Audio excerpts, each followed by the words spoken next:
20h sur la télé Futur Média. Mesdames, Messieurs, voici les titres de l'actualité de ce dimanche. La ville de Saint-Louis, fortement endeuillée après l'explosion samedi d'une pirogue de migrants au large de la Petite Côte, au quartier Pikine de la vieille ville, c'est la tristesse et la consternation. On parle de plus de 20 morts. Plus de 100 hectares de terre au cœur d'un différend entre des agriculteurs et éleveurs et la société Prodimel dans la commune de Nguyen. Ces derniers disent non à un projet de la dite société sur ces terres qui leur servent de zone pastorale.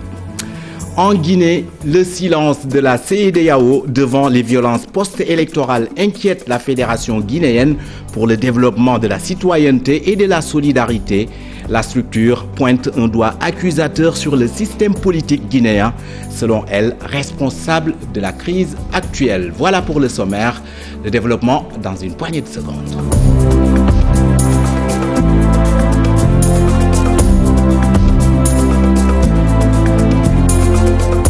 Mesdames, Messieurs, bonsoir et bienvenue dans ce 20h. Avec plus de 20 morts, le quartier Pikine de Saint-Louis paye un lourd tribut de l'accident maritime survenu dans la nuit du vendredi au samedi au large de la Petite Côte. Des migrants en partance pour l'Espagne, mais qui ont malheureusement vu leur embarcation de fortune exploser. Ce matin, nos reporters se sont rendus à Pikine précisément, où ils ont rencontré des familles de victimes, toujours sous le choc. Pikine, un quartier plus que plongé dans la tristesse et la consternation. Ousseynou Diop. Saint-Louis est en deuil suite à l'explosion de la pirogue au large de Mbour et qui transportait des jeunes pour l'immigration clandestine. Le quartier Bas-Sénégal est le plus touché. Ici, on parle plus d'une vingtaine de morts. La famille Djibo a perdu l'un de ses dignes fils, Ablaye, âgé de 38 ans.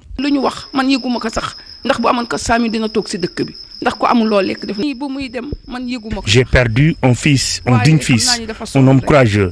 Je n'étais pas au courant de son départ. J'ai vécu une journée vraiment difficile. Ousmane Djibo, lui, ne peut plus tenir ses larmes. Il a perdu un frère et des amis. Je ne peux pas parler. J'ai perdu un frère et des amis qui étaient tous ici dans le quartier Pikine Bas-Sénégal. Nous avons perdu plus d'une vingtaine de personnes. À Saint-Louis, plusieurs dizaines de jeunes sont portés disparus. Selon Koumba Fall, maire d'une des victimes, la situation du pays est à l'origine de ce phénomène. Ils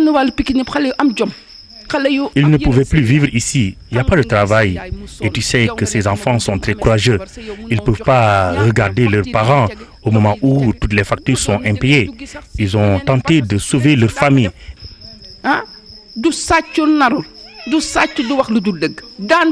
Rien que dans le quartier Bas-Sénégal, on compte plus de 10 morts. Ablaye Djibo laisse derrière lui 2 épouses. Son dernier enfant est né il y a 2 mois.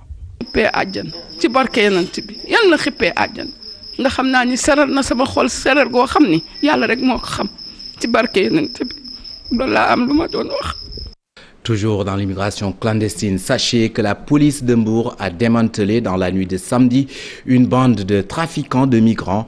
4 personnes ont été interpellées au quartier Sonatel. Ces 4 personnes préparaient le voyage pour l'Espagne. La police a saisi 2 moteurs hors bord, dont un tout neuf, un réservoir d'essence vide, des ustensiles de cuisine entre autres, mais également une somme d'1 424 800 francs CFA et une voiture de marque française chargée de convoyer les migrants. Immigration clandestine toujours, l'ambassadeur de la France au Sénégal récuse le phénomène et appelle les jeunes à opter pour l'immigration régulière. Philippe Lalliot déclare que son pays est en train de beaucoup faire en termes de projets pour fixer les jeunes au Sénégal. Le diplomate qualifie de terrible le retour des vagues de migrants qui bravent l'océan au prix de leur vie. Ibrahima Diamé et Fally Gaye. En visite à l'Alliance française de Kaolack, l'ambassadeur de la France au Sénégal a été interpellé sur les récentes vagues de migrants clandestins qui tentent toujours de joindre l'Europe à leurs risques et périls. Son Excellence Philippe Lalliot se montre choqué et qualifie de terrible ce qui se passe. C'est trop terrible de retrouver cette jeunesse au fond de la mer quand on la retrouve. L'ambassadeur dit non à l'immigration clandestine et la condamne sous toutes ses formes. Oui à l'immigration régulière. Parce que celle-là, elle est une richesse pour nos 2 pays. non à l'immigration irrégulière, parce que celle-là, elle est une calamité pour nos deux pays. Donc, non au trafic, non à la fraude, non à ces pirogues qui partent n'importe comment et qui sont en fait l'exploitation à la fois d'une misère et d'une envie. Et pourtant, selon lui, des programmes sont en train d'être développés par la France en coopération avec le Sénégal pour fixer ces jeunes. Dans ces 2 jours entre Fatick et Kaolack, de visiter beaucoup de projets comme ça qui sont portés par le Sénégal et la France.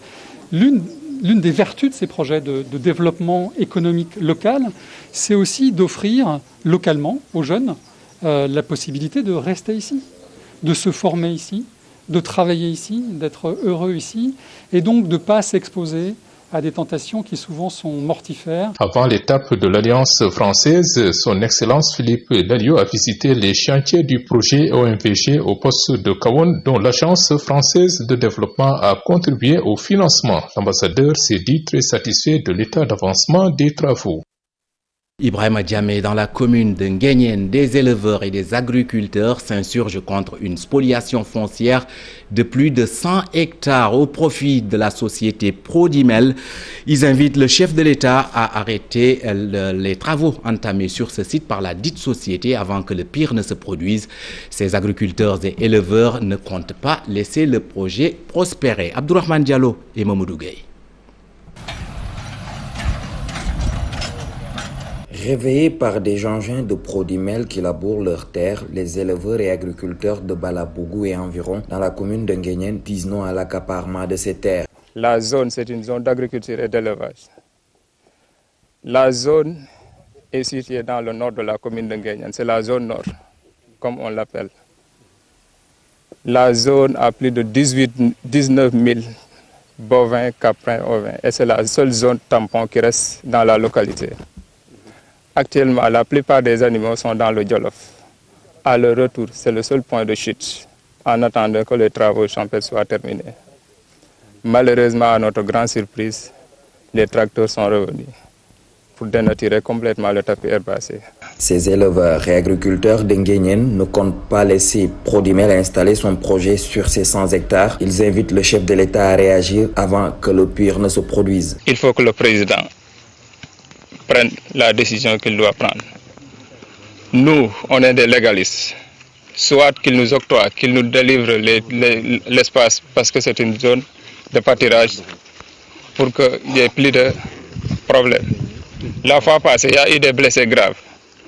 Pour qu'il n'y ait pas de mort d'homme, de grâce que le président nous délivre cette zone. Le mois dernier, sur ce même site, il y a eu des bagarres. Plusieurs blessés étaient enregistrés et des paysans arrêtés.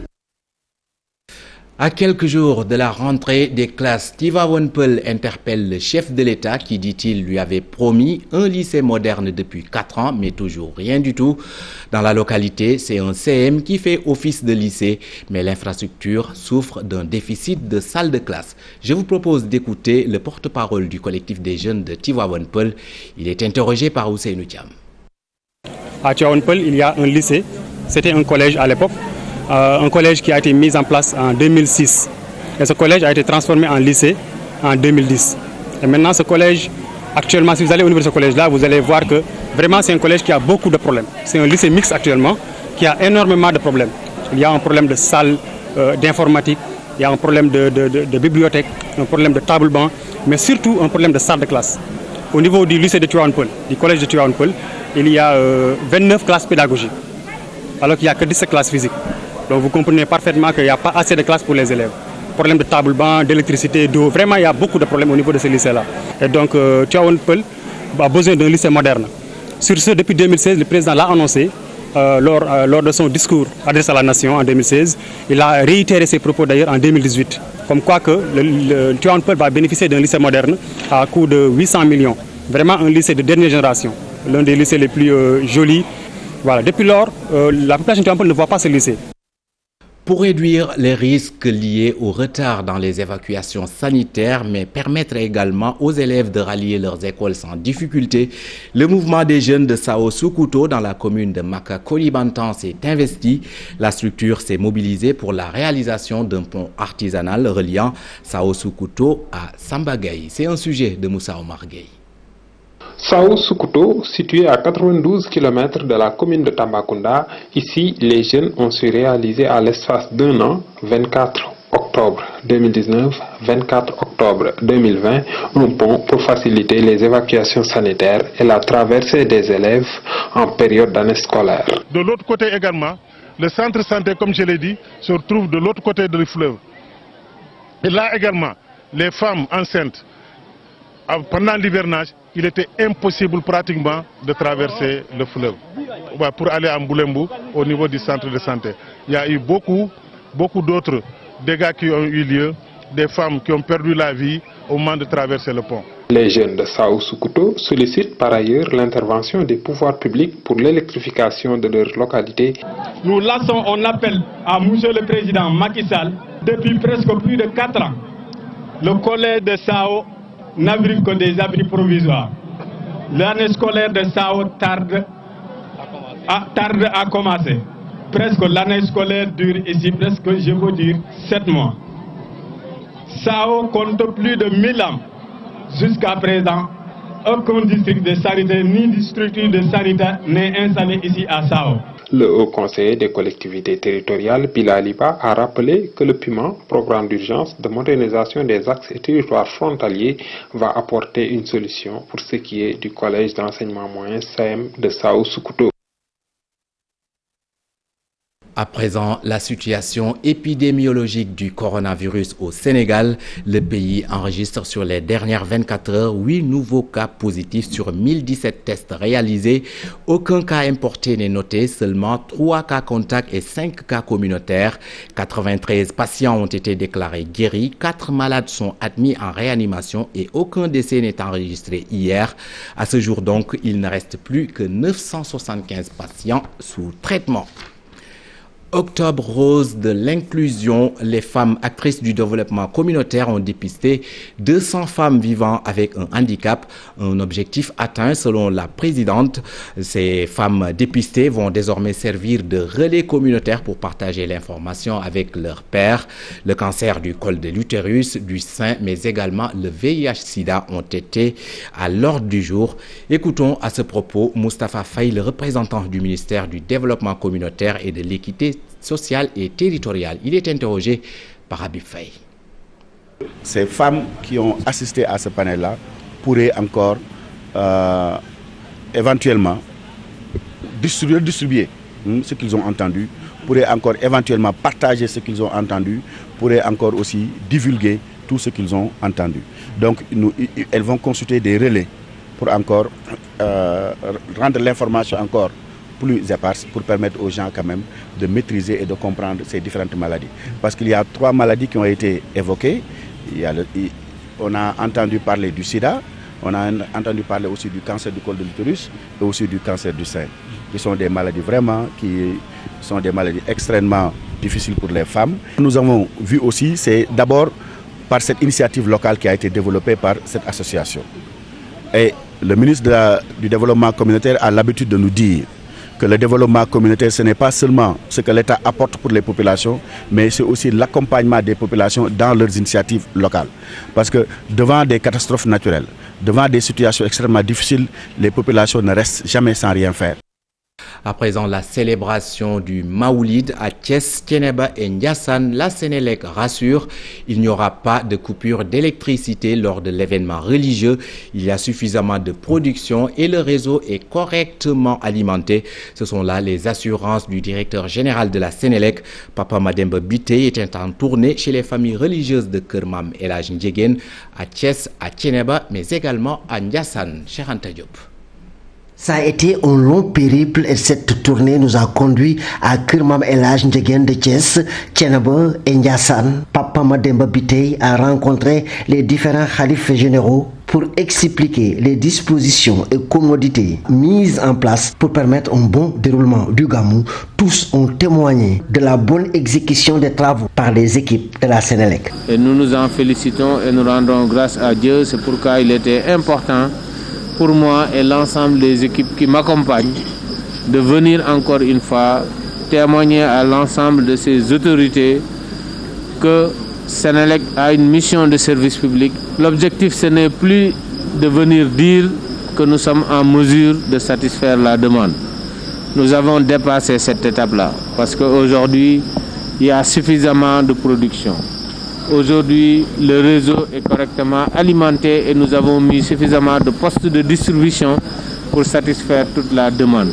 Satisfaire toute la demande, mais d'autres requêtes ont été formulées par le Khalife général de Thiénaba. Le directeur général de la Sénélec promet de satisfaire l'électrification du village de Tchoti. Tchoti, c'est à Thiénaba. Le Khalife a demandé, nous allons entamer les études pour pouvoir satisfaire correctement l'électrification de cette zone. Les Khalifes Serigne Mounirou Ndiéguène de Kër Mame El Hadj, Serigne Abdourahim Seck de Thiénaba et Mame Bekay Bekay Kounta de Ndiassane ont tous formulé des prières pour la paix et la prospérité au Sénégal. Opération Zéro déchet des populations de Hann Bel-Air lance une série d'activités. Ces dernières veulent créer les bases d'un cadre de vie décent. Le quartier Hann Montagne 5B a accueilli la première journée en présence d'Alassane Ba et de Mohamed Dian. C'est une série d'activités qui démarre dans la commune de Hann Bel-Air. Hann Montagne 5B accueille la première journée de reboisement et de set-setal. Nous subissons les attaques de la désertification, que ce soit pour l'utilisation pour le bois de chauffage, que ce soit pour l'utilisation par les artisans, que ce soit l'utilisation pour la construction. Donc notre forêt est en train d'être ravagée par nous-mêmes. Donc nous savons tous que la bande sahélienne c'était vers le nord du Sénégal, mais ici aujourd'hui nous savons que même la Casamance est déjà affectée par la désertification. Le coronavirus nous a montré à quel point la propriété est importante. Donc nous devons en faire une priorité, y compris le reboisement. Nous avons répondu à l'appel parce que nous sommes des fils de Yarach et nous devons participer à son développement. Pour un meilleur cadre de vie, ces acteurs sollicitent l'implication de tous pour des actions du genre et un suivi. Chaque arbre planté ici sera parrainé par une famille. Les enfants assurent l'entretien. Parce que nous voulons que nos enfants aujourd'hui soient sensibilisés sur la question de l'environnement, soient sensibilisés sur la question de la prise en charge de leur environnement proche. S'ils grandissent en prenant en charge un arbre, demain ils pourront être les ambassadeurs d'autres activités de ce genre parce que nous sommes de passage, nous pouvons lancer les bases, mais c'est à nos enfants de maintenir la continuité et s'il n'y a pas de continuité, le combat est perdu d'avance. Nous allons prendre soin de ces arbres que nous venons de planter. Nous le faisons pas pour nous, mais pour nos petits, les enfants. Le parrain Mamadou Guissé fait appel à tous les acteurs communautaires pour un Sénégal vert et mettre fin à la désertification, reboiser pour arrêter l'impact des changements climatiques. Alassane Ba, en politique, éventuel troisième mandat pour le président Macky Sall, le député libéral Toussaint Manga se veut catégorique. Il est impossible pour le chef de l'État de se représenter dans la mesure où il a verrouillé la Constitution en 2016. Il ajoute que ce qui s'est passé en Guinée et Côte d'Ivoire ne saurait prospérer au Sénégal. Toussaint Manga, que nous écoutons. La question de la troisième candidature de Macky Sall ne doit pas être un débat, parce que c'est un débat qui est vidé, à mon sens. D'abord, moralement, on ne peut pas accepter que Macky Sall se présente. C'est manquer de respect aux Sénégalais. Vous savez, nous du PDS, on n'a pas de problème sur le troisième mandat. Mais en 2012, lorsque le président Wade a décidé de faire un troisième mandat, il y avait une opposition, dont Macky Sall lui-même, qui était là, qui disait que c'était anticonstitutionnel, que le président Wade juridiquement n'avait pas droit. Macky Sall lui-même avait décidé de prendre son mergadou et d'aller dormir à la place de l'Obélisque. Et il avait même demandé à ses militants d'aller déloger Abdoulaye Wade au palais. C'est cette même personne qui vient nous dire qu'aujourd'hui, il peut dire oui ou non s'il doit aspirer à un troisième mandat. Il ne peut pas, puisque lui-même a changé la Constitution en 2016, après un référendum qui nous a coûté des milliards, pour dire que je fais un référendum et dans la Constitution, je change la Constitution et je précise que nul ne peut faire deux mandats consécutifs. J'ai bouclé la Constitution et personne ne pourra changer ce dispositif. Cette personne ne peut nullement nous dire qu'il peut avoir droit à un troisième mandat. Ce débat, il est clos. Maintenant, si après un deuxième mandat, il a des appétits, ou si après un deuxième mandat, il y a des gens qui sont autour de lui, qui pensent pouvoir exister politiquement, que seulement si Macky Sall est là, Ils se trompent lourdement et ils sont en train de le tromper. Ce qui s'est passé ailleurs n'est pas valable au Sénégal. Dans l'actualité internationale, le mutisme de la CEDEAO devant les violences post-électorales en Guinée inquiète Fatoumata Thiam-Ndiaye. Elle est la présidente de la Fédération guinéenne pour le développement de la citoyenneté et de la solidarité.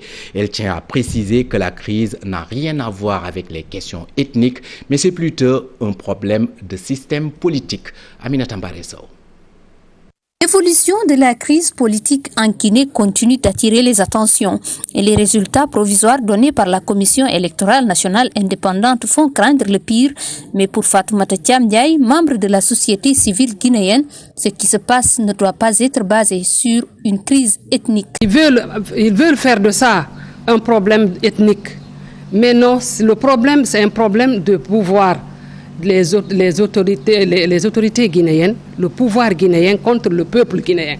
Ce n'est pas, ils veulent jouer cette carte ethnique, mais c'est au peuple de Guinée de comprendre et ne pas confondre d'ennemis ou d'adversaires. Le problème est entre le système qui est mis en place là et qui fatigue tous les Guinéens. Elle trouve le mal dans le système politique et face à cela, l'intervention de la CEDEAO compte. On est étonnés de leur silence. Leur silence nous intrigue plus qu'un, parce qu'on n'a pas entendu encore la CEDEAO, ni l'Union africaine, ni aucun président de la sous-région. Mais on les attend. On les attend parce que ça compte beaucoup et c'est important. Il faudrait bien qu'il y ait une force extérieure vienne s'intéresser à ce problème guinéen avant qu'il ne soit trop tard. Les contestations se poursuivent en Guinée. Le camp de l'opposition dirigé par le candidat Cellou Dalein Diallo conteste les résultats provisoires, des résultats publiés par la Commission électorale nationale et qui donnent vainqueur le président sortant Alpha Condé, réélu avec 59% des voix. Du sport, pour terminer, le Casa Sport se fixe pour objectif en 2021 de remporter au moins une coupe nationale chez les hommes ou dames, toutes catégories. Et pour y parvenir, le comité directeur du club fagnon du foot en Casamance a approuvé un budget de 250 millions de francs CFA. Cette instance dirigeante du Casa Sport a d'ailleurs fixé la reprise des entraînements au 2 novembre prochain. Nous écoutons le président du Casa Sport. Il est interrogé par Boubacar Diassi. Faudrait-il le rappeler, l'atelier avait pour objectif de créer un cas d'échange et d'identifier les moyens humains, matériels et financiers nécessaires à l'amélioration des résultats 2020-2021. Donc à partir du 2 novembre, nous allons reprendre nos activités avec un plan et un timing bien défini qui va nous permettre de mieux préparer la saison et d'avoir des résultats très satisfaisants. Pour ce faire, aujourd'hui, le comité directeur a décidé d'approuver un budget afin de permettre au Casa Sport d'avoir les moyens opportuns lui permettant de réaliser tous ses projets et ses ambitions. Nous aurons besoin d'un budget de 250 millions pour permettre à l'équipe senior, pour permettre à l'équipe junior, pour permettre aux cadets et aux filles d'être parmi les 3 premiers du championnat, être sur le podium au championnat, mais au moins gagner une coupe, soit la Coupe du Sénégal ou la Coupe de la Ligue. C'est la fin de cette édition. Merci de l'avoir suivi. Bonsoir.